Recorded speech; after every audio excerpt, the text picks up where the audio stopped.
Dana White's Contender Series. This is Season 8, Episode 6. We have 5 fights lined up for this Tuesday night. I'm John Kelly. Let's hear the picks. And we're going to kick things off in the lightweight division with 2 guys that we've actually seen before on Contender Series. We have Hassanzada fighting Dylan Mantello. Currently, Hassanzada is a -180 favorite with Mantello on the comeback at +140. And Hassanzada fought a couple years ago. He faced Nazim Sedyakov on Contender Series. He ended up losing by TKO. He's definitely an aggressive finisher, 10-3 prospect fighting out of Afghanistan, and most of his wins have come inside the distance. On the feet, he's got some slashy elbows that he looks to cut you open with. He's got some sharp leg kicks as well, but defensively, he's a little bit flawed. We've seen him hurt and dropped repeatedly on the regional scene and even recently, not just in the Sedyakov fight, but a couple fights since that fight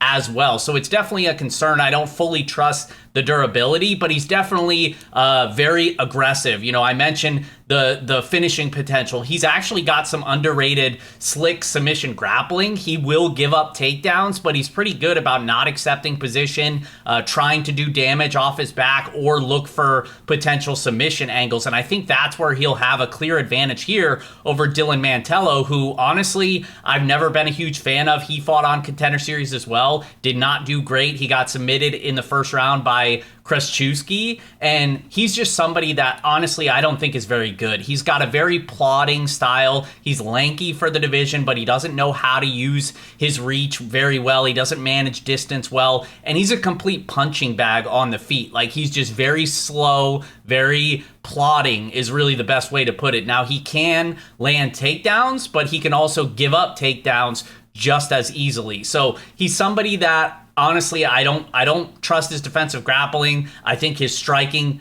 defense is terrible. And I just think these are both fighters that I want to fade both of them long term. But because I think the submission grappling angle is going to be the biggest edge here in a fight where I don't trust either guy in a couple areas, I'm going to slightly side with Hassanzada. We'll say it's Hassanzada by submission. That's the official pick. Next fight up in the middleweight division, we have Gautier taking on Naito. Currently, they have Naito, a -188 favorite. The comeback on Gautier is +145. And we'll start on the Gautier side. He's a 5-1 prospect fighting out of Cameroon. And 4 of his 5 professional victories have all come by knockout. He comes from a Muay Thai striking background and an African Sambo background. And make no mistake about it, this dude is an absolute killer on the feet. I actually think he has like legit star potential if he can round out some of the other aspects of his game, because in terms of the striking, he is very high level. He is very dangerous. He's got power in his hands,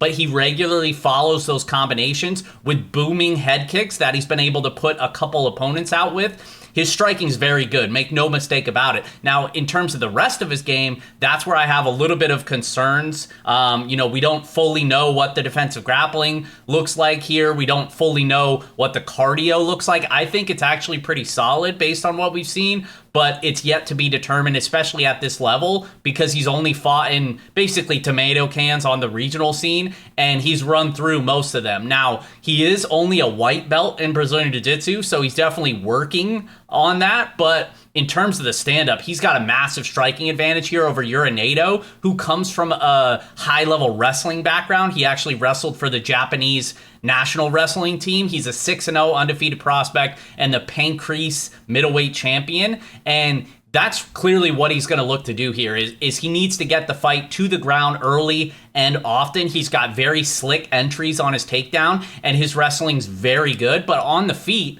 I think he's going to be at a serious risk for getting knocked out basically any time this fight plays out at space, because his striking isn't terrible, but he's one of those guys that fights with his hands down, does like some of that, Tony Ferguson, throwing the sand in the eye, like that type of style, which, I mean, to be honest, it's just not going to work once you start to face some of these better strikers. And I think Gautier is one of the better strikers that he's going to face, because he hasn't really faced much competition either. So he's going to need to shoot early and constantly get this fight to the ground, because if not, I think he gets dominated here on the feet, and I think Gautier can catch him coming in. So we're going to say it's actually Gautier by TKO. That's going to be the official pick. It's the first bet that I placed this week. I backed him at plus 160 on the money line. And honestly, I think this guy's going to be a star, whether it's this fight that he ends up, getting the contract. At some point, I think we're going to see him again, whether it's this weekend or not. But I think he's going to make it here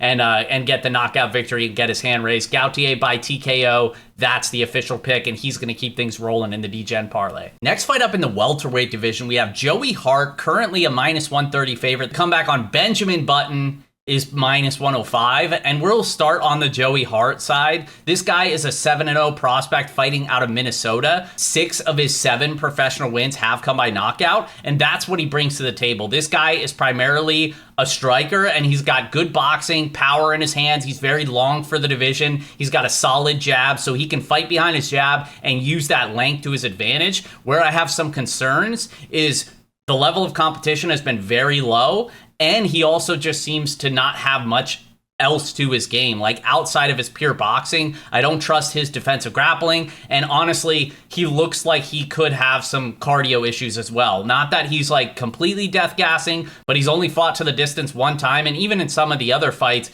it seemed like the cardio wasn't all that great. And then on the Benjamin Bennett side, this guy seems to be a pretty well-rounded prospect. He trains at Elevation Fight Team. He also has just one professional loss. That came against current UFC fighter Trey Waters, who also fought on Contender Series. And in that fight, he was winning basically that whole fight until he ate a knee that knocked him out in the 3rd round. But he's somebody that I think on the feet is going to be competitive here. But I also just think the well-rounded skill set, he might be able to just control Hart up against the cage. That's what he ended up doing to Trey Waters for a lot of that fight. Also, we've kind of seen his gas tank be a little bit iffy at times as well. But I think that's negated here because I don't really trust the Hart gas tank either. So it's one where I think it's competitive, but outside of like an early Joey Hart knockout here, I struggled to get there at a favorite price tag. I'm going to lead with a slight underdog. I think the well-rounded style, the better training camp, he's fought higher level of experience. I think that's going to pay off here. We're going to say it's Benjamin Bennett by decision. That's the official pick. Which brings us to our heavyweight matchup, and honestly the only squash matchup for the entire card, and that's Talison Teixeira, a minus 720 favorite. The comeback on Arthur Lopes is plus 450, and we'll start on the Teixeira side. He's a 6-0 undefeated prospect fighting out of Brazil, and all 6 of his professional wins have come inside of the first round. So obviously with that, we have concerns with the cardio, we have concerns with a lot of things because we just don't have that big of a sample size to go off of. But honestly, I don't think any of those concerns are going to matter here because he's just better wherever the fight goes here. They're clearly giving him a setup spot to get the contract, to look good and come into the UFC because he comes from a high-level Brazilian jiu-jitsu background. He's a 3-time BJJ national champion in Brazil, and the striking has also come a long way as well. He's clearly got power on the feet too, and this dude is massive. He's 6'8", he's huge, he's way bigger than this guy. They're giving him a 6'2"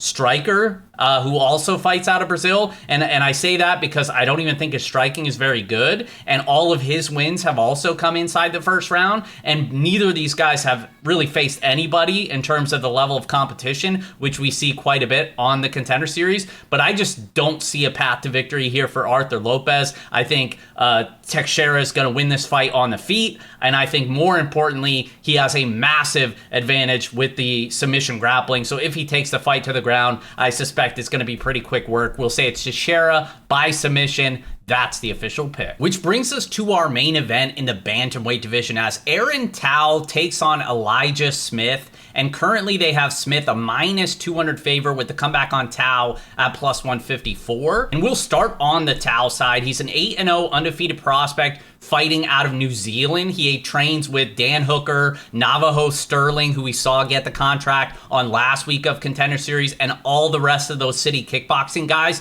And honestly, for his sake, I hope the MMA thing works out because with that face tattoo, he is not getting a job anywhere in corporate America. But in terms of the skill set, he seems to be a pretty solid fighter. He looks for the wrestling in a lot of his fights, and because he's only 5'3", he's very small for the division, but it does make it easier for him to get under those hips on those takedown entries. But I don't think his control is very good. He hasn't really faced much level of competition, which, like I said, we see that with a lot of these fighters. And I just think on the feet, he's going to be outclassed here against the bigger fighter in Elijah Smith, who's going to be 6 inches taller, much longer. And honestly, Smith has a pretty well-rounded skill set. He's a 6-1 prospect fighting out of Colorado. He trains at Elevation as well, and he comes from a wrestling background himself. He's also a purple belt in Brazilian Jiu-Jitsu, so I would expect him to have multiple advantages here, aside from just the size, which I think could play a factor here at 135, but I think he's the better striker. I think he's just as good, if not the better wrestler, and I think he's got the better submission grappling and the better cardio as well if the fight gets extended like I expect. So I'm going to say it's Smith. Gets it done by decision. That's going to be the official pick, and he's going to round things out in the D-Gen parlay. So to recap for the D-Gen parlay, in the first fight of the night, I don't like either of these guys, Hassanzada and Mantello. I think regardless of who wins, I hope they get a contract so we can get a good fade spot, but I'm going to side with Hassanzada. I just think it's never Mantello for me. He's just such a big punching bag on the feet. And even though Hassanzada can be dropped and can be KO'd, I think if there's some type of grappling exchange, he's going to be the one that comes out on top there. So we're going to side with him in the first fight. In the second fight, I like the potential, future star potential for my guy Adeba Gautier. He is a nasty striker, and I expect him to find the chin of Naito here and get the knockout as an underdog. In the third fight of the night, we're going with the slight underdog here, Benjamin Button. I just think he's the more well-rounded prospect of the two. Joey Hart has good boxing, but I just want to see it tested at a higher level, and I have concerns with the rest of his game, whereas Bennett is more experienced, more proven, and trains out of better camp, so we're going to go with the slight underdog there. In the fourth fight, no hot take here. It's the biggest layup of the card. Taliesin Teixeira does whatever he wants to Arthur Lopes, minus 720 favorite here, but the juice is loose. We're going with the big guy in the fourth fight. In the main event, we're going to round things out with Elijah Smith. I just don't like these undersized fighters at 135. He's only 5'3" in Aaron Tao, and I have concerns with some parts of his game where I think Smith is just better in multiple areas, and I think that pays off, so he's going to round things out in the D-Gen parlay. As always, guys, appreciate you watching. Best of luck, and we'll see you guys next week.